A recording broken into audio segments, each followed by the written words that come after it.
어, 저는 부산 장안고에서 근무 중인 최혜연이라고 하고요. 오늘 경상대학교 민주시민 특강을 맡게 되었습니다. 제가 경상대학교 민주시민 특강을 몇 년째 하고 있는데요.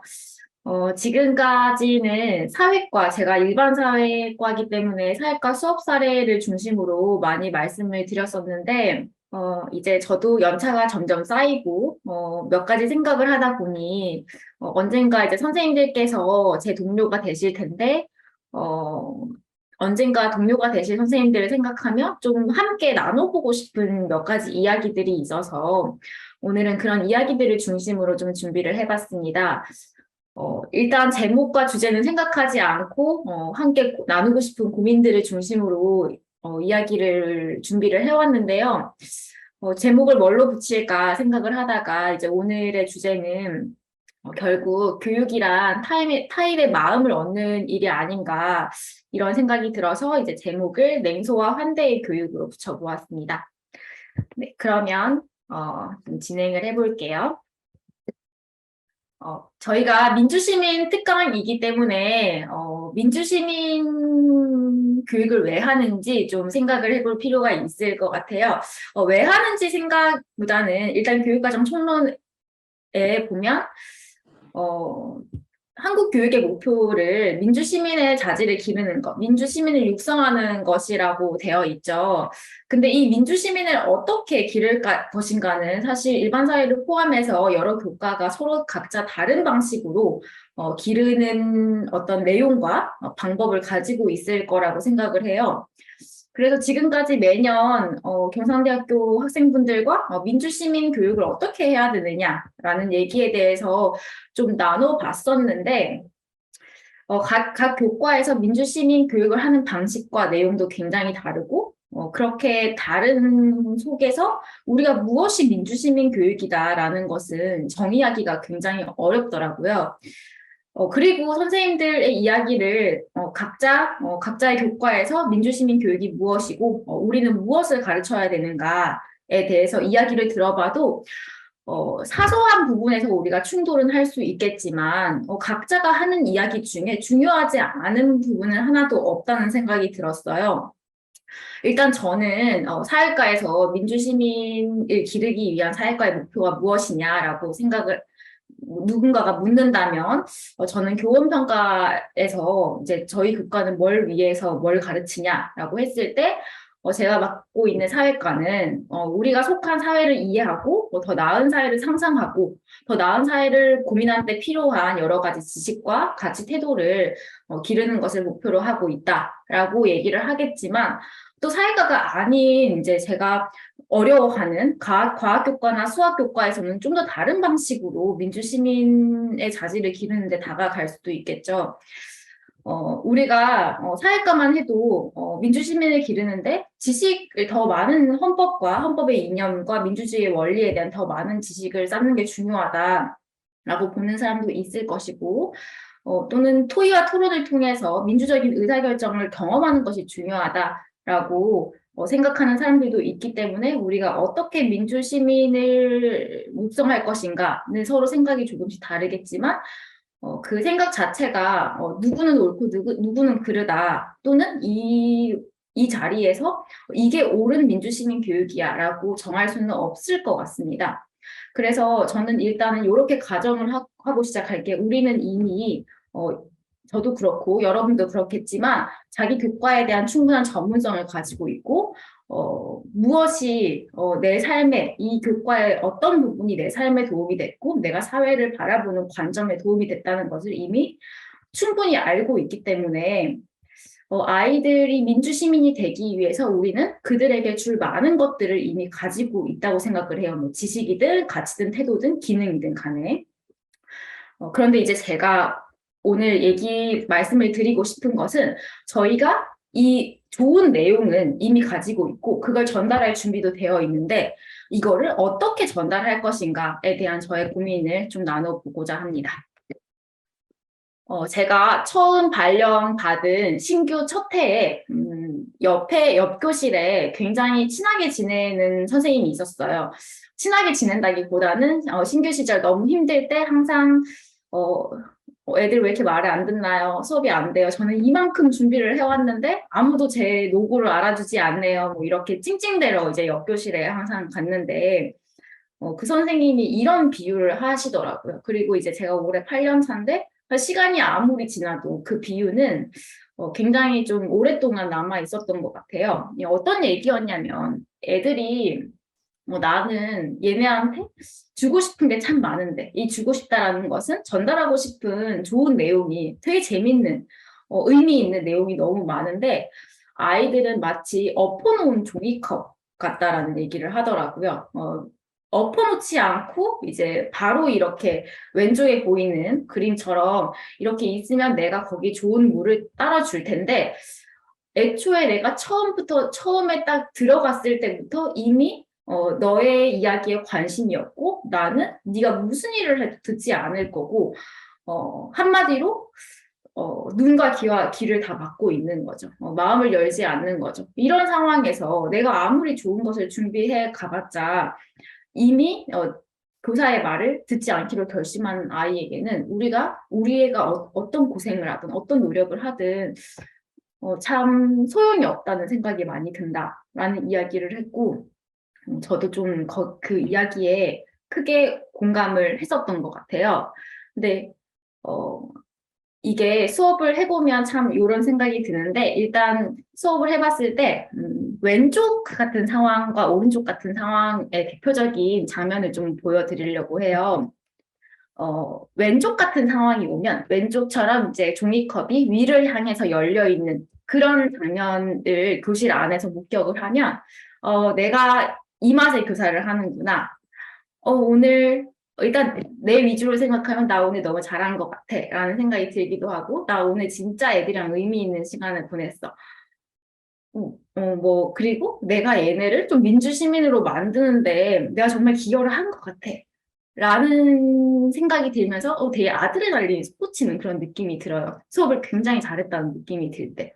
대표적으로는 내가 긴 시간 준비를 해서 프로젝트나 게임 수업을 막 했는데 애들이 너무 좋아하고 좋아하는 동시에 선생님이 너무 재밌다. 근데 심지어 의미도 있다. 나는 세상을 보는 관점이 달라졌다. 이렇게 얘기를 하면 좀 거기에 중독이 돼요. 너무 기분이 좋고 내가 정말 이 맛에 교사를 하는구나 이런 생각이 들거든요. 근데 참 그런 상황만 있으면 좋겠는데 문제는 이런 상황인 거죠. 오른쪽과 같이 네가 무슨 짓을 하든 나는 너의 말에 관심이 없어라는 것을 온몸과 온 표정으로 표현하는 애들이 있어요. 이거는 제가 항상 이런 나쁜 것들은 빨리 까먹기 때문에, 제 수업 사례라기보다는, 어떤 책을 읽었는데, 책에서 제가 경험한 정말 나쁜 방식의 어떤 그런 경험들, 그런 것이 너무 잘 묘사되어 있어서 책 내용을 잠깐 소개하려고 해요. 책은 여기 나와 있는 가르칠 수 있는 용기에서 발췌한 글이고요. 모든 교사가 이 글에 여기 발췌한 글에 공감을 할 수 있지 않을까 싶습니다. 참 이런 교실을 마주하면 다음 주에 여기에 또 이 교실에 또 들어간다고 생각을 하면 막 배가 아파요. 갑자기. 막 화장실을 자주 가게 되고 배가 아프고 막 몸이 반응하고 너무 가기 싫은 공간이 되는 거죠. 근데 이 수업 분위기가 뭐냐면 제가 잠깐 읽어보면 개강 첫날에 일단 개강 첫날이라는 것은 나는 아무 잘못을 하지 않았죠. 그런데 이유 없이 애들이 나의 수업 진행 방식에 냉소적일 때가 있어요. 그러면 두 가지 생각이 스칩니다. 첫 번째는 난 잘못한 게 없는데 얘네 나한테 왜 이렇게 적대적이야? 그리고 두 번째는 그래도 뭔가 내가 자꾸 그렇게 생각하면 안 되는데 뭔가 내가 잘못했나? 뭐 이런 생각을 계속하게 돼요. 나를 질책하게 되는 거죠. 그리고 처음에는 그래도 이제 열의가 있을 때이기 때문에 내가 노력을 해서 이 냉소적이고 무관심한 분위기를 바꿔보자. 내가 좀 더 재밌는 수업 방법을 가져와 보자. 라고 해서 자기를 갈아 넣기 시작해요. 뭐 저도 이런 반을 마주하면 일단 처음에는 막 밤을 새가면서 자료를 오리고 붙이고 해서 막 여러 가지 수업 도구를 막 준비해서 가요.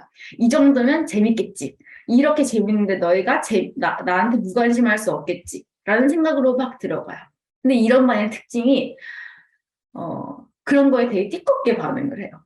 그러면 나는 그 전날 밤을 새가면서 이 반을 즐겁게 만들기 위해서 나 자신을 갈아 넣어가면서 수업 준비를 해갔는데 어디 할 테면 해봐 네가 얼마나 잘하나 보자 라는 것으로 탁 팔짱을 끼고 되게 냉소적이고 내가 좀 의미 있는 말을 막 이렇게 준비해서 탁 하면 뭐 약간 비꼬는 듯한 표정이 되게 용쓰네 너 되게 애쓴다 근데 너한테 관심 없는데 이런 표정들이 막 스쳐요.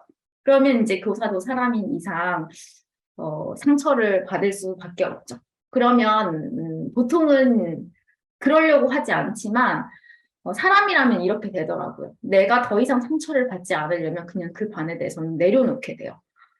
내가 이렇게 나 자신을 갈아 넣어서 너희를 위해서 애썼는데 너희는 나한테 반응을 이렇게 해? 라는 생각을 가지지 않고 내가 덜 상처받으려면 나도 그럼 애쓰지 말아야지. 너희가 무관심하면 나도 무관심하게 돼야지. 이렇게 되더라고요. 사실 최악의 모습이죠. 그렇게 내려놓는다고 해서 마음이 편해지는 것도 아니고 여전히 그 반을 들어가야 된다고 생각을 하면 배가 아파지고 약간 가슴이 두근거리고 이렇게 되더라고요. 아무리 내려놓는다 해서 내가 교사인 이상 그런 상황이 편하지는 않은 것이죠. 그런데 이 책의 이 다음 챕터에 이런 이야기가 나와요. 근데 저는 이 이야기에도 참 공감을 했는데요. 이 책에 나온 주인공 교사가 자기한테 나쁘게 굴었던 이 3명의 여학생, 중학생 같이 태도를 가지면서 나를 비꼬고 무시하는 여학생들과 면담을 하게 되었나 봐요. 근데 이제 그 면담에서 그 학생들이 이렇게 얘기를 했던 거죠. 사실 우리가 너한테 좀 그렇게 좀 나쁘게 군 건 사실이다. 근데 내가 그런 수업 태도를 가졌다 해서 너무 그걸 너 때문이라고 생각하지 않았으면 좋겠다. 그 이유를 들어봤더니 3명 중에 2명은 이 과목이 그냥 되게 듣기 싫었는데 떠밀려서 들었다. 그러니까 처음부터 기분이 나쁠 수밖에 없었다. 예를 들면 지금 하는 특강도 선생님들께서 자발적으로 오셨으면 좀 기대감이 있고 들을 준비가 돼 있었겠지만 혹시나 학교에서 의무로 무조건 이건 수강을 해야 된다. 수강을 하지 않으면 졸업할 수 없다라고 하면 일단 기분이 나쁘고 듣게 되죠. 그러면 무슨 말을 하든 별로 듣고 싶지 않은 상태가 되는 거죠. 일단 그런 상태였다는 거죠. 너 때문이 아니라 너를 딱히 무시하려고 했던 것이 아니라 내가 그냥 그런 상황이었어라고 설명을 했고 이제 두 번째 줄에 나오는 내용은 흔히 교실에서 자주 벌어지는 일이에요. 교사는 아무 생각 없이 얘기를 했는데, 어, 예를 들면 질문을 했는데, 살짝 틀린 대답을 했다고 생각을 할 때, 그냥 그건 아니고, 라고 했는데 그 말에 상처받는 애들도 있죠. 그럼 그때부터 기분 나빠져서, 어, 저한테 굉장히 삐딱한 태도로 대하는 그런 학생들도 있어요. 그냥 의례적으로 일어날 수 있는 그런 일들이었던 거죠.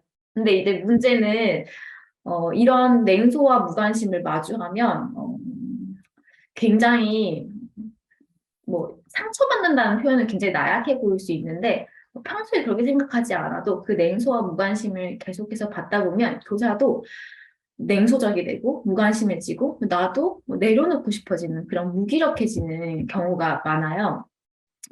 근데 이렇게 이미 수업에 들어올 때부터 너의 이야기를 듣지 않겠어 라고 어, 이렇게 네가 무엇을 준비했든 너의 이야기를 듣지 않았어라고 이렇게 오른쪽 종이컵처럼 준비가 된 학생들에게는 우리가 민주시민 교육에 대해서 아무리 좋은 생각을 가지고 있어도 그걸 위해서 아무리 좋은 아이디어와 좋은 교과 내용을 가지고 있어도 전혀 그들에게 그거를 건네줄 수가 없다는 거죠. 이미 귀를 막고 있기 때문에.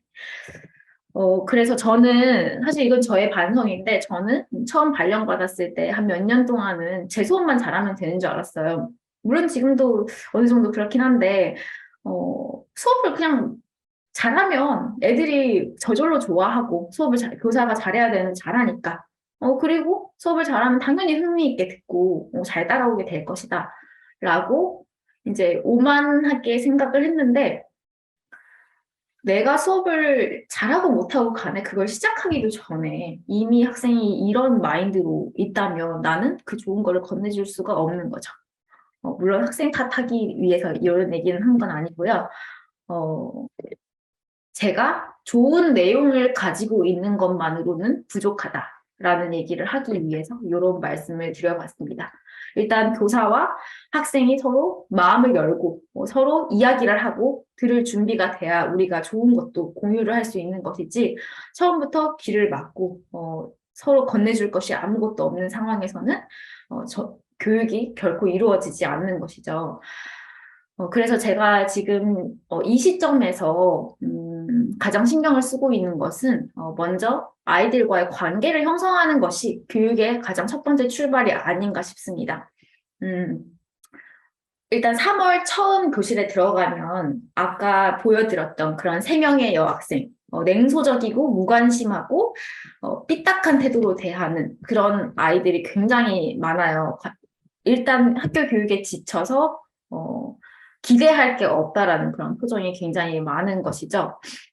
그 아이들이 필연적으로 이제 나에게 좀 초반에는 상처를 주게 되는데 시간이 지날수록 교사가 노력을 하고 그렇게 해서 그 위에 아이들과의 관계가 쌓이다 보면 제가 어쩔 때 굉장히 재미없고 어렵고 듣기 싫은 수업을 해도 제 얼굴에 침을 못 뱉어요. 왜냐하면 우리는 이미 좋은 관계가 쌓였고 친한 사람한테는 웃는 얼굴에 침을 못 뱉기 때문에 애들도 뭐 되게 자고 싶은데 안 자려고 노력하는 모습이라도 보여준다거나 이렇게 관계가 있으면 마음을 열고 내가 좀 재미없는 이야기를 하더라도 들을 준비를 좀 해주는 것이죠.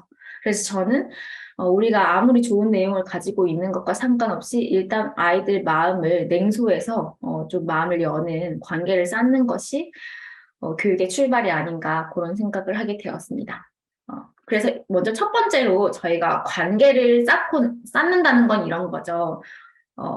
그 선생님이 좋은 걸 가지고 있는데 너 한번 내 이야기 들어볼래? 라고 이제 제가 물으면 나는 너가 좋고 너가 싫지 않으니까 네 이야기 한번 들어보긴 할게요. 라고 yes라고 그 질문에 대한 대답을 yes라고 이끌어내는 것까지 관계가 하는 역할인 것 같아요. 한번 들어볼래 했을 때 그래요 한번 들어보죠. 라고 호의적으로 반응하는 거. 거기서 이제 저희가 출발을 한다고 생각을 해요. 근데 이제 아이들이 선생님이 좋아서 선생님 하는 얘기 한번 들어볼게요 했는데 제가 계속 너무 재미없는 수업으로 일관을 하고 교과서를 줄줄 읽어주고 이런다면 결국에는 그 아이들은 나에 대해서 실망을 하고 들어보라고 해서 들어봤는데 너 별거 없네 하고 다시 자게 되겠죠.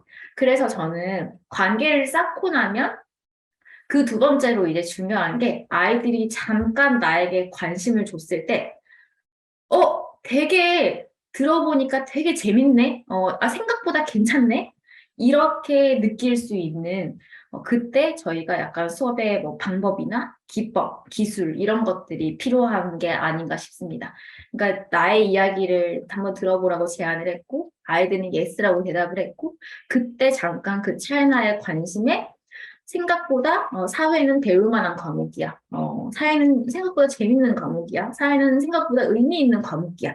이렇게 느낄 수 있도록 그들의 관심을 잡아두기에 저희의 어떤 수업 기법이나 방법이 필요한 것이죠. 그래서 저는 요 몇 년간은 물론 내용은 이미 준비가 돼 있는 것이고 저희가 이제 대학을 다 졸업을 하고 2급 전도사 자격증을 딸 정도의 어떤 전문성이 있는 사람들이라면 내용은 당연히 준비되어 있는 것이고 아이들과 관계를 쌓고 나면 그들의 관심을 지속시킬 수 있는 어떤 수업 기술에 대한 그런 연구가 필요하다는 생각을 하게 되었습니다. 그래서 그때부터는 어떻게 하면 재밌다고 느낄 수 있게 만들 수 있을까? 그런 고민을 많이 했어요. 그래서 지금 여기 가져온 8가지 사례는, 애들이 굉장히 재밌다고 칭찬해준 그런 사례들만 좀 엄선해 와봤어요. 그래서 일단, 오늘 수업 사례 나눔까지는 아니지만, 그래도, 실제로 학교에서 이런 수업들이 많이 진행되고 있고, 저는 이제 나이가 많지만, 선생님들께서는 이제 임용이 되시고 교직에 나가시면 젊은 만큼 더 톡톡 튀는 아이디어가 많으실 테니 그 젊은 교사들, 특히 신규 교사들이 수많은 아이디어와 재미있는 아이디어, 재밌게 만들 수 있는 방법을 가지고도 주변 눈치를 보고 이렇게 해도 될까? 학교는 안 될 거야. 라는 생각에 포기하는 것을 제가 많이 봤어요. 근데 생각보다 재미있는 아이디어를 실현시키는 사람들도 많고 일단 그것은 신규 때 실패해 봐야지 어떤 부분을 수정해서 우리가 그 아이디어를 실현시킬 수 있을지 아이디어를 얻을 수 있기 때문에 어, 선생님들이 가지신 어떤 재미있는 아이디어는 나중에 교사가 됐을 때 두려워하지 말고 하고 싶은 대로 그냥 다 해보는 것을 해보셨으면 좋겠어요. 저도 사실 뭐 처음에는 눈치도 되게 많이 보고 저 혼자 이제 신규니까 다른 선생님들이 안 하는 행동을 하면 안 된다고 생각을 하고 이제 눈치도 되게 많이 보고 이런 수업은 해도 되나? 막 그런 생각을 많이 했는데 어느 날 교감 선생님께서 저를 불러서 이런 이야기를 하시더라고요. 그러니까 신규 때니까 그냥 나중에 나이 들어서 실패하면 욕먹는다. 근데 신규는 실패하고 이상한 행동해도 아무도 뭐라고 안 하니까 너가 임용 공부를 하면서 해보고 싶었던 거 그냥 올해 다 해보라고. 뭐든 해보겠다고 하면 내가 다 허가해주겠다. 이런 얘기를 하시더라고요. 그래서 저는 그냥 그 말 순진하게 믿고 정말 해보고 싶은 대로 다 해보고 나니, 이런 거는 해도 되겠구나, 이런 거는 하면 안 되겠구나, 이런 감이 잡히더라고요. 그래서 선생님들께서도 톡톡 튀는 아이디어가 많으실 텐데, 나중에 교직에 나와서, 그냥 해보고 싶은 거 일단 그냥 1, 2, 3년 정도는 다 해보셨으면 좋겠습니다. 그래서 이제 제가 좀 아이들과 거의 매년 하는 좀 몇 개의 수업을 간략히 소개해 드리면, 1번은 나중에 이따 설명을 드릴 거고요. 2번은 저는 게임 수업을 많이 해요. 제가 가르치는 과목은 이제 사회인데, 경제 같은 경우에는 시뮬레이션화해서 게임으로 만들어서 할 수 있는 영역이 많기 때문에 게임으로 많이 만드는데, 2번은 저희가 다루는 주제 중에 아르바이트를 아이들이 많이 하거든요. 아르바이트를 할 때 겪을 수 있는 어떤 부당한 노동 현장에서의 인권 침해 있죠. 근데 사실상 그 인권 침해에 대응할 수 있는 법이 굉장히 많은데도 불구하고, 아르바이트를 하는 아이들은 그걸 모르고 그냥 인권 침해를 꾹 참거나 그냥 그렇게 넘기게 되는 그런 경우가 많죠. 그래서 요거를, 어, 그 보드게임 형태로 만들어서 아이들이 주어진 문제 카드를 해결책 카드로 이렇게 하나씩 해결해가는 그런 게임으로 만들기도 했고, 이제 3번은 국제무역을 보난자라는 보드게임을 기본으로 해서 보드게임화해서 이 게임을 하면 저절로 국제무역을 하면 이런 이득을 얻는구나 라는 것이 저절로 알 수 있도록 그렇게 게임을 만들었고 뭐 국회의원 소책자 만들기 수업 뭐 이런 수업들을 했는데 이런 거는 사실 제목만 봐서는 알 수 없고요. 제가 잠깐 한 10분 정도, 10분? 한 20분 정도 제 수업을 좀 공유를 해드리려고 해요. 그래서 수업을 잠깐 구경을 하시고 모르는 것에 질의응답을 잠깐 받아보도록 하겠습니다. 다시 돌아가서 말씀을 드리면 제가 오늘 조금 두서없이 말씀드리는 것 같은데 다시 돌아가서 말씀드리면 저는 오늘 수업 방법보다는 우리가 좋은 내용을 전달하기 위해서 어떤 것들이 준비되어야 될까에 대해서 좀 나누고 싶었고 첫 번째는 가장 중요한 것은 그들의 마음을 여는 일, 마음을 얻어야지 모든 것이 가능하다는 생각에 관계부터 구축을 해야 되고 그 관계가 구축됐을 때 여러 가지 수업 방법을 통해서 아이들의 흥미를 잡아 놓을 수 있는 기술도 전문적으로 준비되어 있어야 된다고 생각을 하고 제가 그동안 좀 고민을 하고 연구해왔던 수업 기술들을 좀 공유를 해보고자 합니다. 사회과학과 아니신 선생님들께서는 조금 이해하기 어려우실 수도 있지만 이런 게 학교 현장에서 진행되고 있구나 라는 느낌으로 봐주시면 될 것 같아요. 그러면 제가 요거는 채팅창을 통해서 공유를 해드리겠습니다. 그럼 잠깐 15분 정도 둘러보시고 40분에 다시 강의를 시작하고요. 혹시 여기 질문하실 게 있으면 패들렛의 댓글창에 질문을 해주시면 제가 거기에 대해서 답변을 해드리도록 하겠습니다. 그럼 40분에 다시 뵐게요. 네, 시간이 다 되어서요. 계속 진행을 하도록 하겠습니다. 댓글을 민망하게도 아무도 안 달아주셔서 둘러보신지 모르겠는데, 제가 교사 대상 강의라면 뭐 각 수업의 아이디어나 절차를 세세하게 말씀을 드리겠지만, 당장 이 수업의 절차대로 수업을 하실 분들이 아니기 때문에, 이런 아이디어를 낼 수 있다라는 점 정도로 이제, 달려 있나요? 제가 새로 고침이 안 됐군요. 죄송합니다. 네, 감사합니다. 제가 새로 고침을 안 했네요. 그러면 일단, 제가 아이디어를 얻는 방식부터 좀 말씀을 드리고, 요거 댓글을 하나하나 좀 살펴볼게요. 예전에 저랑 같이 근무했던 학교에 되게 아이디어가 많은 선생님들이 계셨는데, 저는 사회과라서 참여를 못했고, 미술과랑 수학과랑 과학과 선생님이 세 분이서 중학교에서 크라임씬, 예능 프로그램인 크라임씬을 약간 구현하는 그런 융합 수업을 하셨어요. 근데 저는 크라임씬 예능도 그 당시 안 봤고, 그리고 제 교과랑은 거리가 멀어서 그냥, 그분들이 이런 수업을 했다더라, 라고 이제 전에만 들었는데, 미술과에서 일단 설치 미술로 방 하나를 크라임씬 분위기가 나게 막 이렇게 꾸미는 거죠.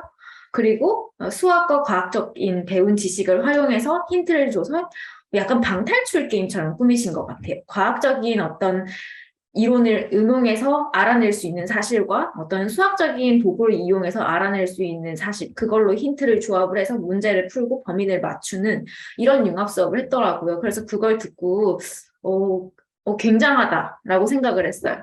그래서 이제 이런 거에서 이제 약간의 힌트를 얻는데, 그러던 와중에 이제 선생님들이랑 교원학습 공동체, 뭐 공동체 같은 걸 하면서 보드게임을 저는 많이 해보거든요. 어쨌든 어떻게 수업에 게임을 끌고 올까, 이런 생각에 보드게임을 많이 하는데, 그러고 한 몇 년 후에 제가 선생님들이랑 클로라는 보드게임을 했어요. 클로라는 보드게임을 아시는 분은 아시겠지만, 그냥 대충 말하면, 그 보드게임 상의 스토리가 살인사건이 벌어졌고 이 중에 용의자가 있어. 그리고 그 용의자를 여러 가지 단서를 조합해서 맞추는 그런 게임이에요.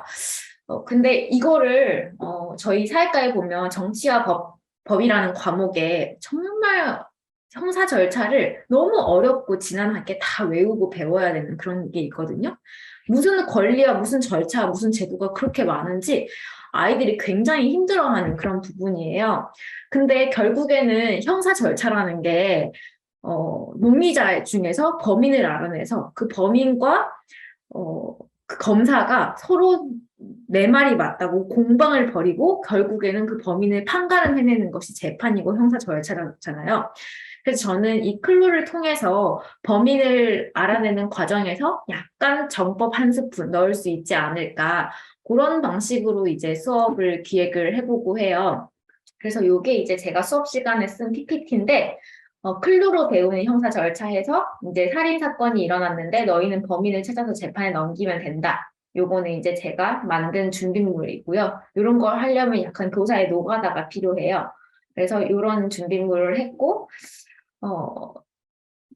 그냥 제가 게임 방법은 설명을 드리지 않지만, 아이들은 여러 가지 카드를 가지고 있는데, 뭐, 이제 범인과 관련된 어떤 단서 카드도 있고, 그리고 서로를 공격하고 방어할 수 있는 카드가 있는데, 거기에 정법 한 스푼을 녹인 거죠. 공격 카드와 방어 카드가 공방이 되게 만들었어요. 예를 들면, 아이들은 여기 이 게임에서 승리를 하려면, 최대한 남의 카드를 많이 봐야 돼요. 남이 무슨 카드를 들고 있는지 그걸 알아내는 게 핵심이거든요.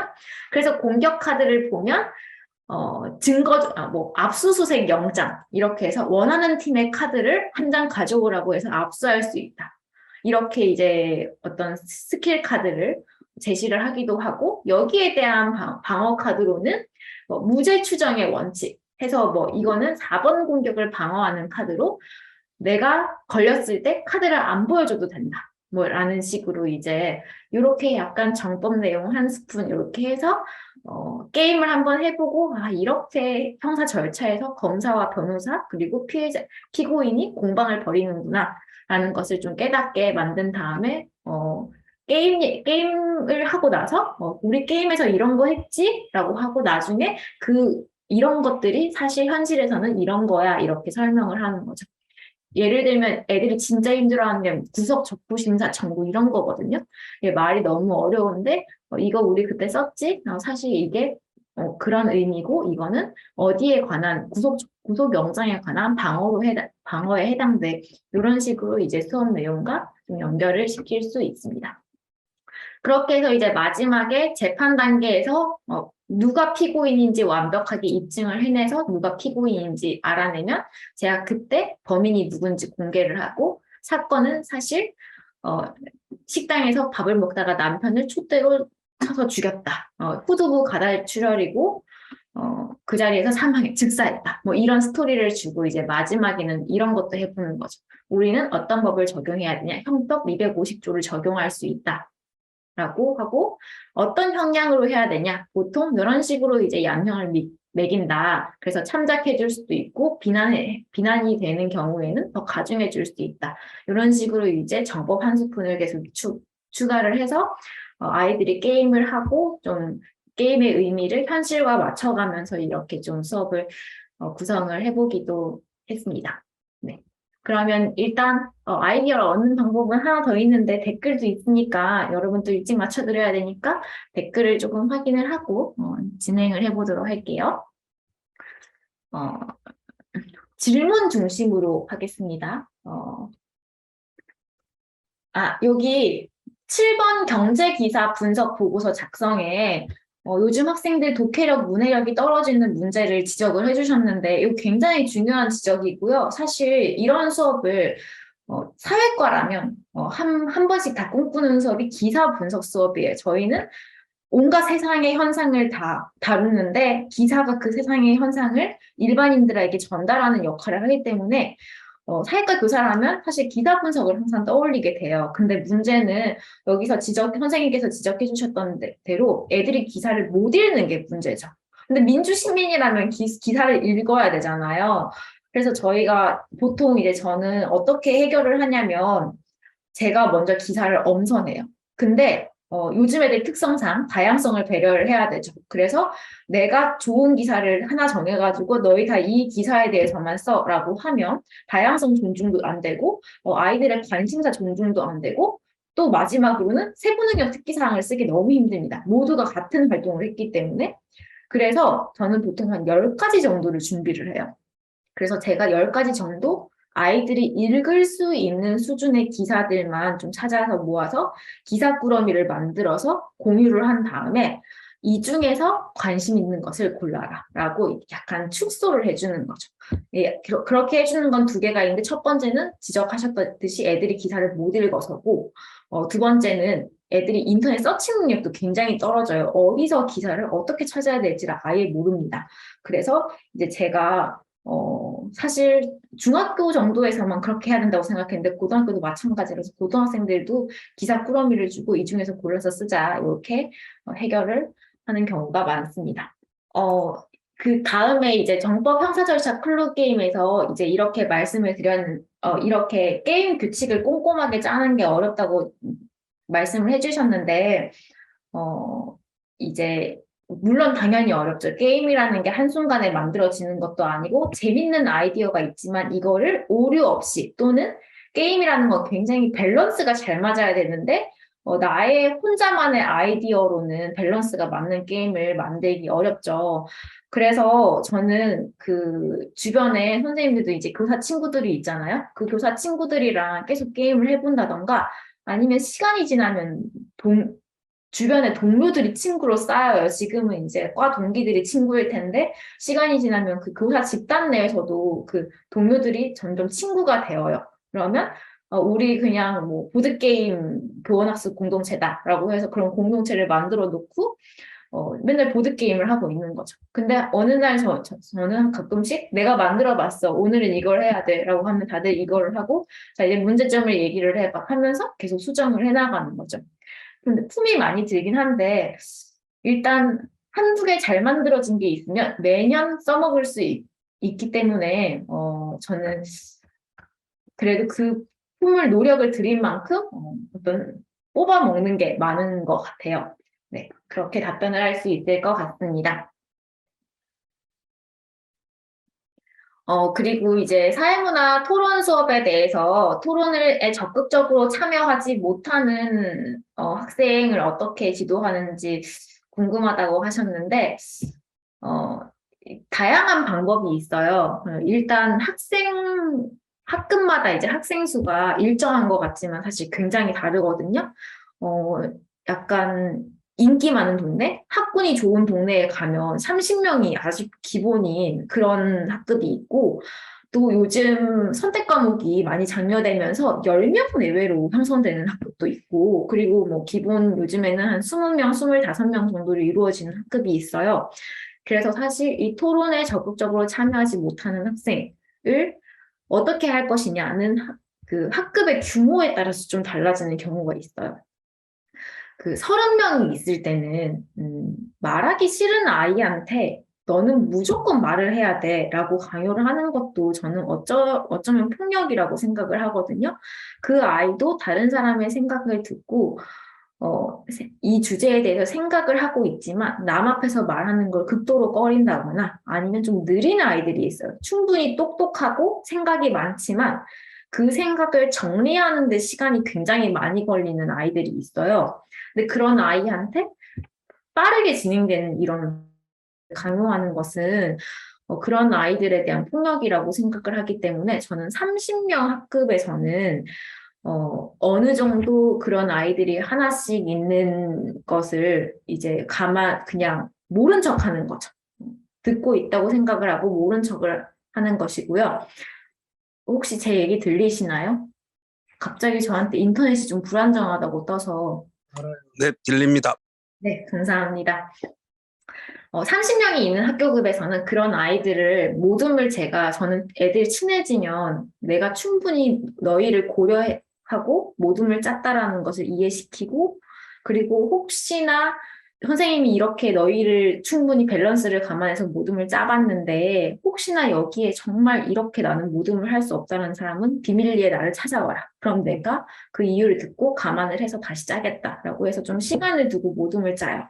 그리고 그 안에 토론 수업 때 도저히 말을 하기 힘들거나 말하지 않거나 그런 애들은 한 명씩 이렇게 숨겨놓는 거죠. 물론 애들은 다 알겠지만 그렇게 해서 이제 밸런스가 맞을 때 좀 더 애들이 적극적으로 참여하기 때문에 그렇게 한 명씩 흩어서 숨겨놓는 경우가 있고 그리고 너무 극도로 소심하거나 좀 극도로 힘들어하는 애들은 걔를 도와줄 만한 애들을 이제 또 거기에 같이 세트로 넣어서 이제 모듬을 좀 짜는데 신경을 많이 쓰고요. 20명, 10명 있는 20명 있는 학교급에서는 이런 토론 수업이 사실 거의 무리가 없이 진행이 되는데, 가끔 10명 정도 내외로 선택 과목 수업을 하게 되는 경우가 있어요. 지금 제가 과학 중점 고등학교에 있다 보니, 문과반 학생이 너무 적어서 10명 정도를 맡고 있는데, 이런 경우에는 저는, 배제시키는 게 너무 티가 나요. 만약에 말을 못하는 아이가 있는데 걔를 대놓고 그걸 배려한답시고 배제를 하면 너무 티가 나서 또 거기에 상처를 받기 때문에 그럴 때 쓰는 스킬은 약간 회복적 생활교육 그걸 공부하면서 알게 된 스킬인데 충분히 시간을 주면서 돌아가면서 그냥 다 말을 시켜요. 근데 돌아가면서 다 말을 시키는데 지금 생각이 떠오르지 않으면 다음에 하겠다를 할 수 있어요. 그래서 그냥 패스를 한 다음에 다시 돌리는 거죠. 그렇게 해서 준비가 되었을 때 다른 사람의 이야기를 듣고 그냥 그걸 좀 베껴서 이야기를 해도 그냥 감안해 주도록 뭐 이런 여러 가지 스킬들을 섞어서 토론에 참여하지 못하는 아이들이 참여하게 하고 있고 예전에 이 수업을 할 때 굉장히 냉소적인 반을 맡아서 들어갈 때마다 막 배가 아프고 그랬었는데 이 아이들은 너무 참여를 안 하려고 하니까 이제 책, 이게 독서 기반 토론이었거든요. 기본적인 책을, 텍스트를 함께 읽고 수업 토론을 하는 건데 그런 아이들은 아예 책 자체를 안 읽잖아요. 제가 자, 오늘은 이 텍스트를 읽을 거야 이렇게 나눠줘도 전혀 읽으려고 생각을 하지 않기 때문에 그때는 또 이제 마이크를 준비를 해가서 돌아가면서 한 문단씩 읽는 그런 방식으로 이제 진행을 해서 어떻게든 수업에 조금은 참여하게 그렇게 했던 경험이 있습니다. 이제 마지막으로 코로나 시대고 코로나 시대에 온라인 강의가 들어온 이상 이제 선생님들이 교사가 되셔서 하실 때도 온라인 강의를 가 다시 학교에 나가진 않을 것 같아요. 계속 될 것 같아요. 저는 온라인 수업에서 막 줌을 열어서 토론도 해보고 막 무슨 이제 뭐 방탈출 퀴즈를 내서 막 그런 것도 해보고 여러 가지를 해봤는데 온라인 수업이 몇 달 동안 코로나 초기처럼 계속 진행되지 않는 한은 약간 간헐적으로 진행이 되잖아요. 보통 뭐 이번 주에는 온라인 수업했다 다음 주에는 안 하거나 아니면 일주일에 한 번 정도 하거나 뭐 이런 식으로 진행이 되는데 제가 온라인 수업을 그때부터는 이렇게 활용해야겠다. 이건 물론 제 답은 아니지만 저는 이 방식이 제일 저한테 편했어요. 가르쳐야 되는 부분, 그러니까 시험에 나올 만한 부분, 아이들이 지식으로 이해해야 되는 부분은 언젠가 시험에 나올 거기 때문에 애들이 공부가 필요한 부분이죠. 그래서 그거를 강의로 찍었어요. 강의로 해야 될 것을 압축적으로 온라인 수업에 다 담는 거죠. 근데 온라인 수업이 좋은 게 제가 애들을 대면해서는 2시간, 3시간 강의해야 될 내용을 온라인 수업은 정말 저만 말을 하기 때문에 30분 안에 끝낼 수 있어요. 막 애들이랑 공방을 하는 것도 아니고, 뭐 안 하는 애들을 막 독려하는 것도 아니기 때문에 3시간 수업할 것을 막 30분 안에 다 담을 수 있어요. 그래서 저는 온라인 강의를 가끔 할 때는 진도를 다 빼고, 거기 진도를 다 빼고 나서 애들을 만나서는 같이 활동을 하는 거죠. 저는 그걸 같이 논다고 표현을 하는데, 그러면 이제 부담스러운 지식 강의는 안 보는 애들을 대면하지 않으면서 다 끝냈기 때문에 부담감이 없는 상태에서 애들이랑 재밌는 것만 만나서 한다라는 생각으로 이제 온라인 강의와 오프라인 강의를 꾸미곤 합니다. 네, 이렇게 이제 제가 좀 수업을 공유를 해봤고요.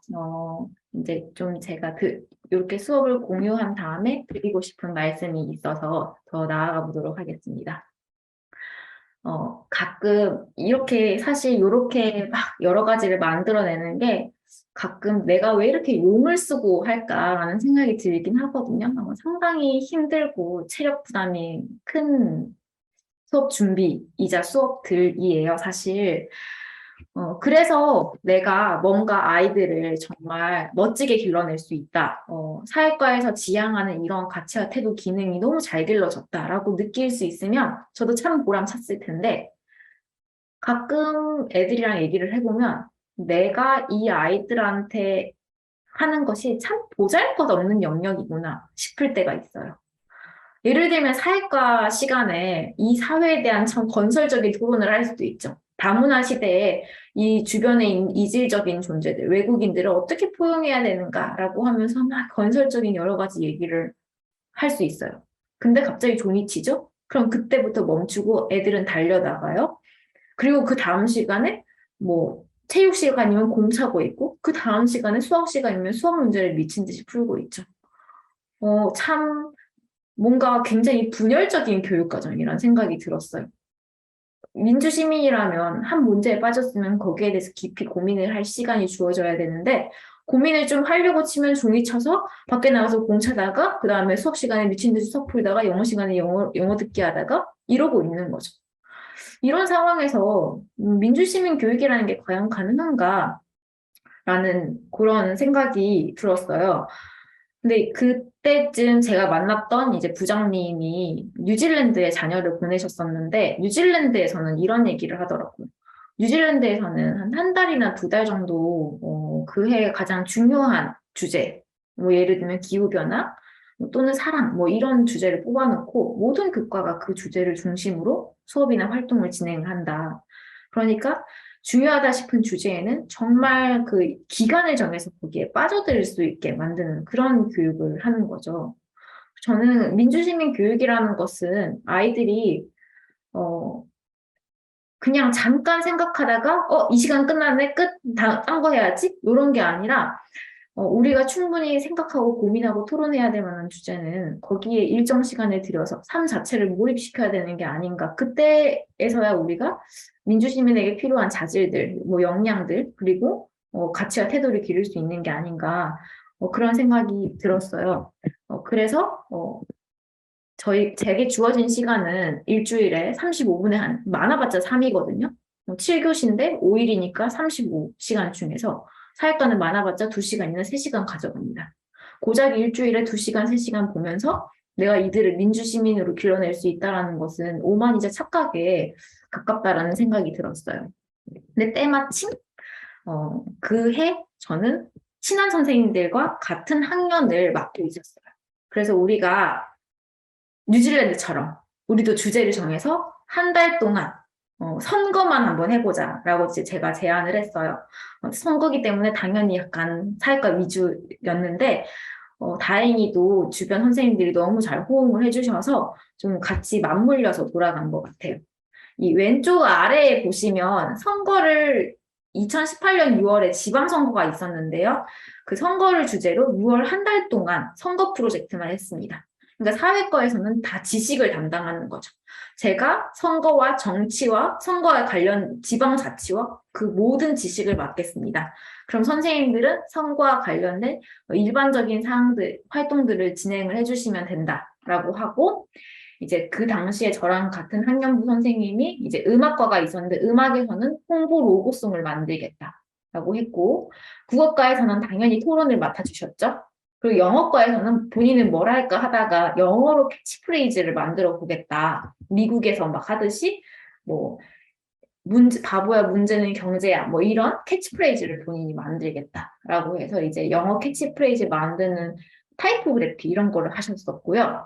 가정과 선생님이 계셨는데 저희가 아무리 고민해도 가정과 선생님을 선거 프로젝트에 끼울 방법이 없는 거예요. 그 당시에. 그래서 가정과 선생님도 우리 학년 보고 친한이가 뭘 해야 되는데 뭘 하지 하다가 선거운동 할 때 목이 아프니까 목에 좋은 음식 만들기 이렇게 해서 이제 저희가 한 달 동안 이 프로젝트를 같이 진행을 했어요. 근데 이제 애들 반응은 크게 두 가지였어요. 일단 되게 신기했다. 근데 한 달 동안 거의 놀면서 이렇게 하니까 좀 재밌었다라는 평도 많았고 뭐 소수의 아이들은 자꾸 선거 하니까 선거 좀 지겹다. 뭐 이런 애들도 있었는데 그 애들도 뭐 저희도 너무 즐겁게 잘 했었던 것 같아요. 그래 이렇게 하고 마지막에 실제로 동사무소에 제가 전화를 해서 혹시 선거 때 쓴 그 실제 기표소 그거 좀 나눔 받을 수 있냐 하니까 동사무소에서 1개 달라고 했는데 3개를 갖다 주더라고요. 그래서 그걸 막 세워놓고 실제로 도장도 만들고 투표용지도 만들고 뭐 그 선거 인명부까지 만들어서 실제 모의선거와 유사하게 그렇게 하고 나니 이제 아이들도 너무 재밌었고 저희도 원래 친한 사이인데 매주 같이 모여서 수업을 기획하고 그 용품 만들고 이런 것들이 저는 굉장히 재밌었던 경험인 것 같아요. 그래서 이때 함께 했던 선생님들이랑은 관계도 굉장히 돈독해져서 그냥 지금도 각각 뿔뿔이 흩어졌지만 지금도 친한 친구 사이로 지내고 있어서 얻은 게 많았던 사람도 얻고 제 경험도 얻고 아이들 마음도 얻고 그런 경험이 되었었던 것 같습니다. 그런데 이제 요거는 이제 제가 지방 그 프로젝트를 했던 그 과정안이고요. 요거 학교에 허락을 받았어야 되기 때문에 이제 요런 것을 이제 짜서 제안을 드렸던 거죠. 그래서 5월 둘째 주부터 6월 셋째 주까지 사회와 영어, 음악, 가정, 국어를 섞어가면서 이런 식으로 수업을 진행을 했습니다. 그리고 이제 고등학교에서도 저는 이때 경험이 너무 즐거워서 이제 고등학교에서도 선생님들이랑 종종 그런 걸 하곤 하는데요. 고등학교에서는 좀 시간이 없기 때문에 저렇게까지는 못하고 아직 기획 단계이긴 한데 이런 것들을 해봤어요. 보여드리면 이런 융합 수업 우리 한번 해보자. 근데 뭘 해야 될지 모르겠다. 일단 사람부터 모여볼래 하니까 여러 교과에서 8분 정도 모였어요. 사회과 선생님들이 많았고 이제 영어과 2분, 과학과 1분 이렇게 해서 이제 일단 8명 정도로 우리 뭘 할지 모르겠지만 뭐든 해보자 라고 하는데 뭘 해봐야 될지 모르겠으니까 일단 교육과정에서 성취 기준 중에서 같이 할 만한 거 좀 뽑아와라. 이렇게 했더니 이제 각자 이렇게 뽑아왔죠. 그래서 이걸로 너는 일단 뽑아온 사람이 뭘 하고 싶은지 아이디어를 좀 브레인스토밍 해보자 라고 해서 자기가 이 주제로 뭘 하고 싶은지 이렇게 써봤어요. 그리고 이제 2단계 가서 초록색 부분에는 자, 남의 아이디어 봤지? 그러면 이걸로 뭔가 같이 할 수 있는 거 있는 사람 손 들어서 뭘 해야 될지 한번 써봐. 이렇게 해서 이렇게 아이디어를 모으는 거죠. 그래서 요거를 하고 이제 마지막에 우리 주제 중심으로 본교과 프로젝트 할 건데 그 프로젝트를 어떤 방식으로 할 것이냐 1안, 2안, 3안을 해놓고 이제 학교에서 현실적으로 할 수 있는 안을 선택을 해서 3안으로 결정이 됐습니다. 그럼 우리 이제 3안으로 융합 프로젝트를 한번 기획을 해봅시다 라고 했는데 제가 갑작스럽게 다른 시도로 발령이 나는 바람에 여기까지 멈추고 이 학교에서 융합 수업 기획은 이제 종료가 됐었어요. 그래서 항상 금요일 1교시 교사 수업 카페에 모여서 이런 거에 대해서 얘기를 했고 그렇게 얘기를 나누는 것만 해도 우리가 뭔가 하나의 목표를 가지고 이렇게 일관성 있는 교육을 위해서 노력을 하고 있구나라고 위로도 되기도 하고 재미도 있고 선생님들과 관계도 돈독해지고 그런 경험이었던 것 같습니다. 그리고 때로는 이런 것도 했어요. 제가 고등학교로 이제 발령이 나고 너무 충격적이었던 게 애들이 너무 많이 자는 거죠. 중학교는 안 자거든요. 그래서 우리 학교 애들이 너무 많이 잔다. 같이 책 읽어보자 해서 수업 시간에 애들이 왜 자냐라는 책을 읽었어요. 그래서 이 책을 읽고 모였는데 애들 왜 이렇게 많이 자죠? 그러니까 선생님들이 제 시간에만 자는 게 아니었군 하고 약간 안심이 돼요. 왜냐하면 내가 못해서 잔다고 자꾸 생각을 하기 때문에 교사들이 괴로워하거든요. 근데 이런 얘기를 하면 이제 함께 고민을 하는 것만으로도 위로가 되고 안심이 되는 과정인 거죠. 그래서 이 책에서는 뭐라고 하던가요? 이렇게 얘기를 하던데요. 그걸 우리 학교에 적용하면 어떨까요? 이런 문제가 있을 것 같아요. 이건 괜찮을 것 같아요. 라고 하면서 이게 실제로 실행까지는 가기는 어렵지만, 우리가 이런 고민들을 통해서 내가 있는 이 교육 환경이 좀 나아질 수 있다는 것에 대해서 희망을 갖게 되는 거죠. 희망이 없으면 내가 노력할 의미를 못 느끼거든요. 근데 이렇게 동료들과 얘기를 하다 보면 좀 괜찮게 바꿀 수 있지 않을까, 이런 희망을 갖게 되는 지점이 있습니다. 근데 사실 이렇게 하다가도 이제 문제에 봉착을 하더라고요. 애들이랑 관계를 쌓고 좀 재미있는 수업을 만들어서 어떻게든 제 수업을 듣게 해요. 그러면 이제 민주시민이 길러지느냐? 이 수많은 시간표 중에 한두 시간 좀 재밌었다 해서 애들이 학교가 좋아지고 학교에서 하는 이야기가 흥미롭게 들린다거나 재미있어 보인다거나 그렇게 되진 않더라고요. 그래서 제가 왜 나랑 보내는 시간은 좋아하는데 왜 애들은 이렇게 학교를 맨날 싫다고만 얘기를 할까? 나는 학교를 좋은 공간으로 만들어주고 싶은 입장에서 맨날 학교 싫다는 얘기만 들으면 저도 기분이 상하더라고요. 근데 왜 애들은 이렇게 학교를 싫어할까라고 막 얘기를 해봤더니 초등학교 때는 다 학교가 좋았다고 하더니 중고등학교가 되면서 다 학교가 싫다고 하더라고요. 그래서 초등학교 선생님들과도 얘기를 하고 해서 초등학교와 중고등학교의 큰 차이는 뭐 입시 관련이기도 하지만 일단 초등학교는 선생님들이 굉장히 친절한데 중학교에 오면 애들이 선생님들의 불친절함에 울어요. 중학교 1학년들은 많이 우는데 우는 것 중에 대부분은 선생님들이 초등학교 때처럼 행동을 하면 너무 불친절하다는 거죠. 근데 고등학교 올라가면 경험을 해보셨겠지만 더 불친절해요. 그래서 학교급이 올라가면 점점 선생님들이 나쁜 건 아니지만 그냥 학교 환경과 분위기와 어떤 시스템 자체가 불친절하게 구조화가 되어 있습니다. 그래서 아이들이 이 학교에서 본인이 소속돼 있고 안전하고 환영받지 못하고 나는 환대받지 못하는 이 느낌이 싫은 것이 아닐까라는 생각을 하면서 이제 선생님들과 우리가 교실에서 아이들을 환대하고 관계를 쌓는 것도 중요하지만 이 교실을 넘어서 학교 환경 자체를 좀 아이들이 즐길 수 있는 공간으로 둔갑시키면 학교에 오는 것이 좀 더 나아지고 좀 더 나아지면 여기서 뭔가를 배울 만한 의지가 조금이라도 생기지 않을까라는 생각에 제가 학생 자치를 맡고 좀 생각 있는 선생님들이 이런 그런 부서를 맡으면서 학교를 좀 재미있는 공간으로 꾸며보려고 노력을 했어요.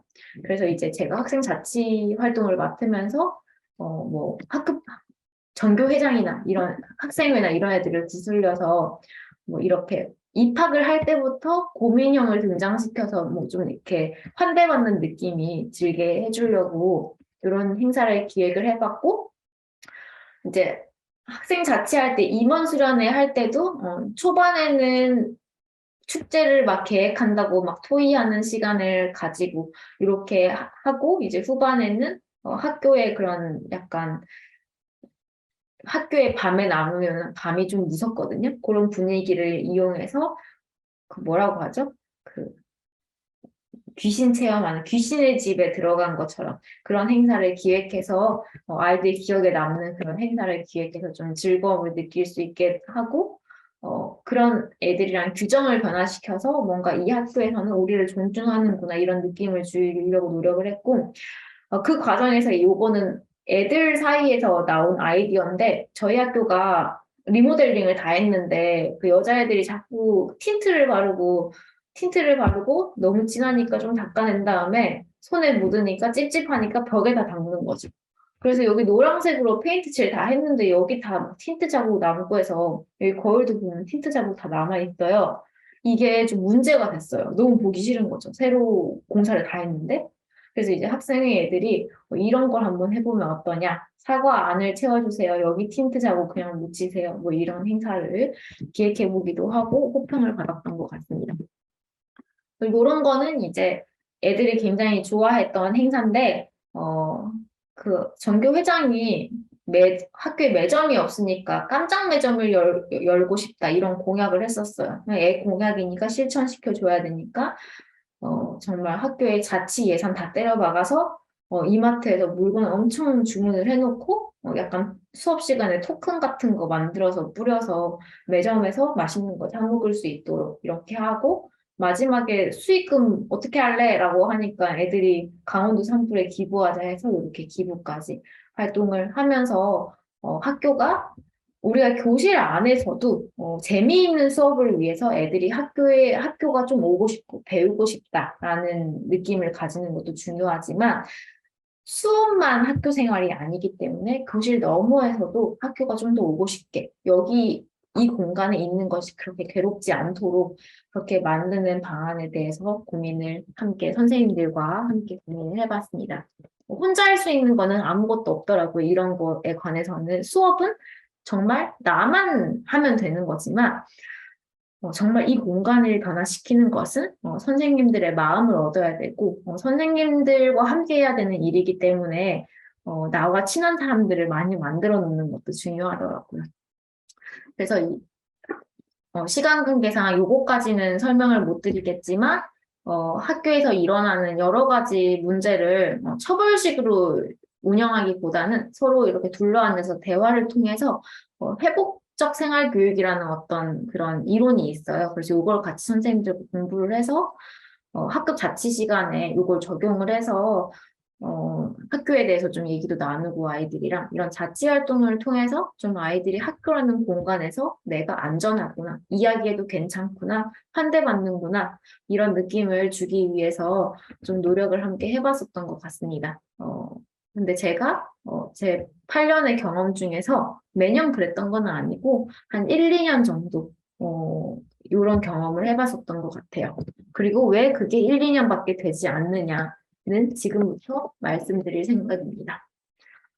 제가 처음에는 교실에서 시작을 했어요. 교실에서 아이들의 마음을 얻는 게 출발인 것 같았다. 제 경험상 그렇게 말씀을 드렸고, 시간이 지나면서 고작 35분의 2, 35분의 3밖에 차지하지 않는 내 수업만으로는 교육이라는 거를 제대로 할 수 없구나라는 생각에 이제 학교라는 교실을 넘어서 학교라는 공간에서 선생님들과 함께 융합 수업도 해보고 여러 가지 학생과 함께하는 행사 이벤트를 열어서 좀 더 좋은 애들을 환영하는 공간을 만들기 위해서 이제 노력을 해봤어요.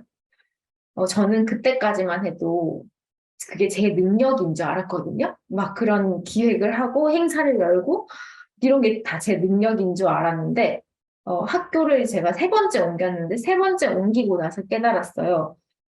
그때 제 주변에 저랑 친하고 제 이야기를 잘 들어주고 저를 도와주려는 준비가 된 저와 마음을 나누는 사람들이 너무 많았기 때문에 그게 된 거구나라는 생각이 들더라고요. 그래서 학교를 두 번, 세 번 옮기면서 굉장히 힘들었고, 나를 도와주고, 나를 알아주고, 나와 아이디어와 철학을 공유해주는 선생님들 없이는, 주변에 그런 마음을 나누는 동료교사 없이는, 결국 내가 할 수 있는 게 아무것도 없다라는 생각이 들고, 그 상황에서는 다시 교실에 처박혀서 각자 도생하면서 수업이 안 되면 나도 냉소적으로 되고 점점 무기력해지고 그렇게 되더라고요.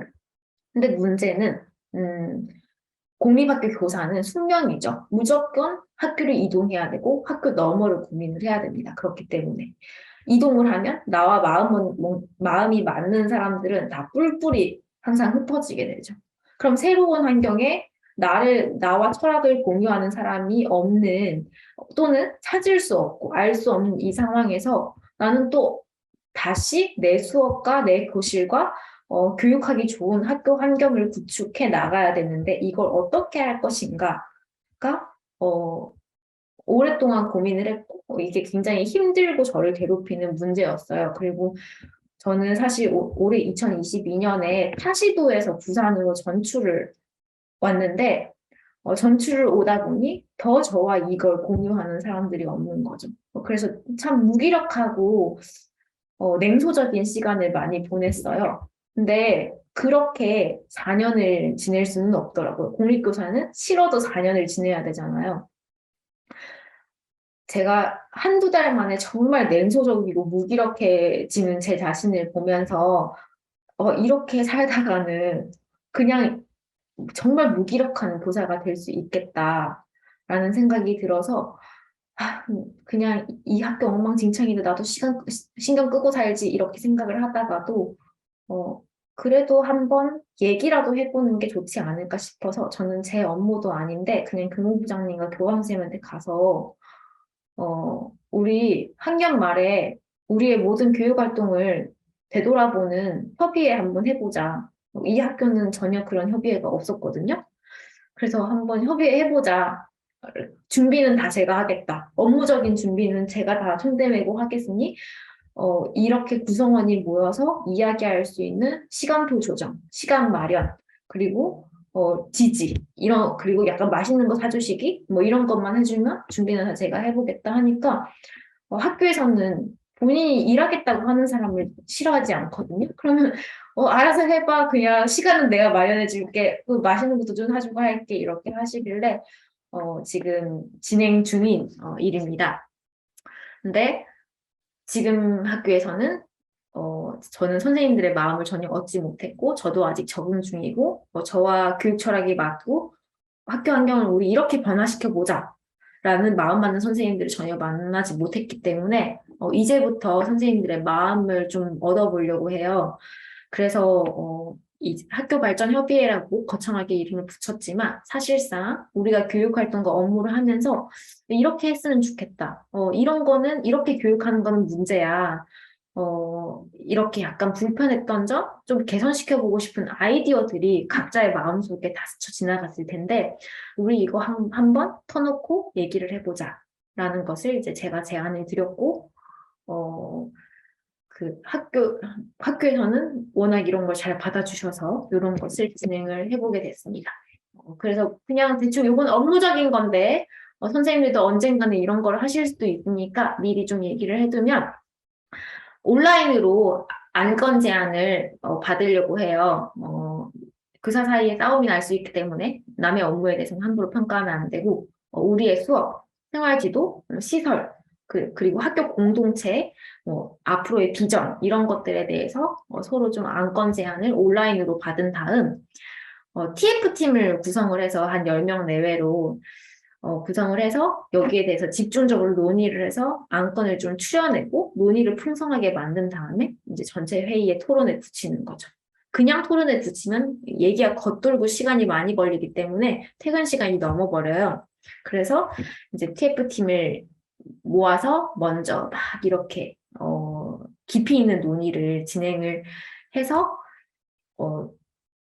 최종적으로 이제 교직원 회의에서 좀 학교 환경 개선을 위해서 교육 환경 개선을 위해서 어떤 의사결정이라도 이루어질 수 있도록 이렇게 업무를 좀 진행을 하고 있습니다. 근데 이제 제가 왜 이런 얘기를 하냐면 이게 없던 일이 학교 입장에서는 학교 입장이나 선생님들 입장에서는 제가 이런 일을 진행을 하는 것이 안 그래도 힘들어 죽겠는데 없던 일을 만들어서 하는 거예요. 혼자 하면 너 혼자 하는구나 싶은데 안건 적어달라고 하지, TF팀 참여해달라고 하지, 회의도 그냥 대충 하고 마치면 되는 걸 토론하자고 하지, 되게 귀찮은 일인 거죠. 그러면 제가 뭔가 학교 환경을 개선하고 싶고, 이걸 제대로 해서 뭔가 조금이라도 변화시키고 싶다면, 사람의 마음을 얻어야 돼요. 왜 이걸 하는지, 이걸 하지 않으면 내가 왜 힘든지, 선생님들이 어떤 점에서 도와주셨으면 좋겠는지, 이런 것들을 취지를 잘 설명드리고, 사람의 마음을 얻어야 되는 일이더라고요. 그래서 이제 제가, 저희 학교 선생님들 한 30명인데, 한 명 한 명씩 다 찾아다니면서 취지랑 계획이랑 일정이랑 이런 거를 좀 설명을 드렸고, 어떤 분들은 부담스럽고 굳이 왜 하냐고, 좀, 그렇게 얘기를 하셨지만, 많은 분들이 좀 지지해주고, 응원해주시고, 뭐 이런 자리가 안 그래도 필요했는데 선생님이 해주시니 너무 고맙다라고 얘기를 해주시기도 하고, 그렇게 마음을 얻고 나니, 이제 저도 좀 추진해보고 싶은 그런 용기가 많이 생겼던 것 같아요. 그래서, 이쯤에서 다시 처음으로 돌아가서 정리를 하자면, 제가 짧다면 굉장히 짧은 경력이지만 뭐 앞으로도 교육에 대한 저의 관점은 계속해서 변화되어 나가겠지만 아이들이나 처음에는 저희가 아이들로 시작을 했죠. 냉소하는 아이들에게는 아무것도 줄 수가 없다. 라고 해서 아이들의 마음을 얻어야 된다라는 얘기부터 시작을 했는데 결국에 가서는 아이들의 마음뿐만 아니라 동료 교사들의 마음까지 얻을 때 저희가 교실을 넘어서 학교 환경을 변화시킬 수 있는 희망을 찾을 수 있더라고요.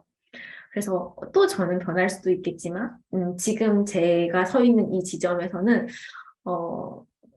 교육이란 결국에는 아이들 마음도 얻고 내 주변인들도 마음을 돌아봐서 그들의 마음을 얻어야지 가능한 것이 아닌가 이런 생각이 들었습니다.